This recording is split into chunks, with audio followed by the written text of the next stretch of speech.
আপনি এখানে দাঁড়িয়ে বৃষ্টি বাদল তার মধ্যে এই যে বাতাস, আমরা মুক্ত বাতাস আমরা আজকে পেয়েছি। বিগত 15 বছর আমরা সেটা পারি না। মন খুলে কথা বলতে গিয়েছি তখন আমাদের কন্ট্রোল করা হচ্ছে। আপনারা সাংবাদিকরা এখানে আছেন, আপনারা যখন সত্য কথা লিখতে গিয়েছেন আপনাদের কলম কেড়ে নেওয়া হয়েছে, আপনাদের ক্যামেরা কেড়ে নেওয়া হয়েছে। আজকে আমরা আল্লাহ রহমতে সেই জালিম সরকার থেকে মুক্তি পেয়েছে। আমাদের মনে রাখতে হবে এই যে দ্বিতীয় স্বাধীনতা, এটাকে হেলায় হারানো যাবে না। আমরা সঠিক পথে থাকবো, আমরা দুর্নীতির বিরুদ্ধে আমরা যুদ্ধ করব, আমরা সৎ জীবন যাপন করব, আমরা নিয়মনীতি রাজনীতি করব, ছাপ্পাবাদী রাজনীতি নয়। আর এই সরকারকে বুঝতে হবে যে এই দেশের মানুষরা তাদের একটি গুরু দায়িত্ব দিয়েছে দেশের ছাত্র জনতা, এবং তারা সেই গুরু দায়িত্ব সম্পর্কে সম্পূর্ণ সচেতন হয়ে তাদের সেই দায়িত্ব তারা পালন করবে। কতদিনে? একটি চুক্তিযুক্ত সময়। এখন যদি আপনারা প্রশ্ন করেন আমাকে চুক্তিযুক্ত সময়টি কি, হয়তো আমি সঠিক নির্দিষ্ট করে এখনই সেটা বলতে পারি। আজকে যদি আপনারা এই অন্তর্বর্তীকালীন সরকারকে জিজ্ঞেস করেন যুক্তিযুক্ত সময়টি কি, আমি বিশ্বাস করি তারাও হয়তো এই মুহূর্তে হঠাৎ করে নির্দিষ্ট করে সেই সময়টি নির্ধারণ করতে পারে। এটা বাংলাদেশের 18 কোটি মানুষ বুঝতে পারে এবং বুঝেই কিন্তু তাদেরকে সেই দায়িত্ব দিচ্ছে। কাজে আজকে ধৈর্য ধারণ করতে হবে। কিন্তু পাশাপাশি আরো একটি কথা এখানে বলা প্রয়োজন।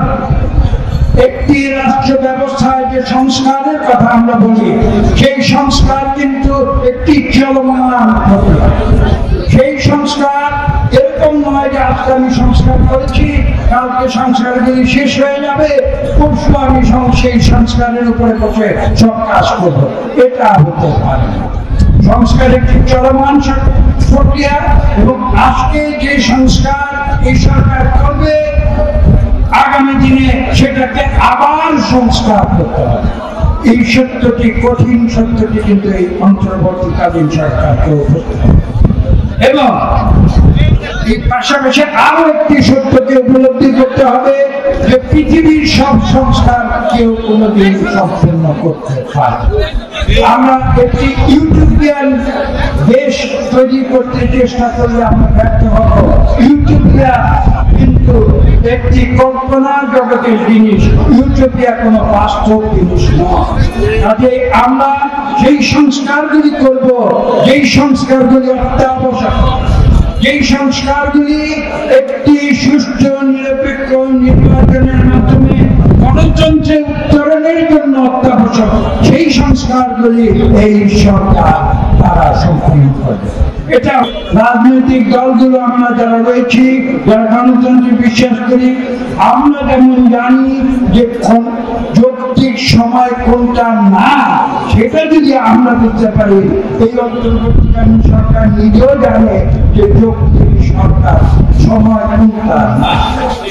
এবং এটা যতক্ষণ এই অন্তর্বর্তীকালীন সরকার বুঝবে, এবং এটা যখন বাংলাদেশের প্রতিটি আমজনতা বুঝেছে, তাহলে আমি এটা বিশ্বাস করি বাংলাদেশে গণতন্ত্রের উত্তরণের প্রক্রিয়া কোনোদিন দীর্ঘায়িত হবে না।